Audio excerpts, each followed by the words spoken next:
GM guys, so let's quickly look at the Morse code for today, which is web 3.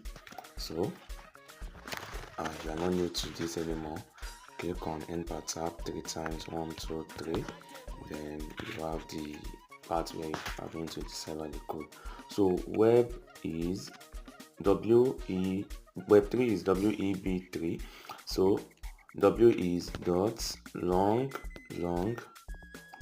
dot long,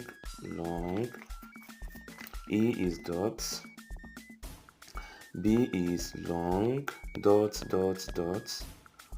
Y3 is dot, long. And you have web 3. That's less than 1 minute. See you tomorrow.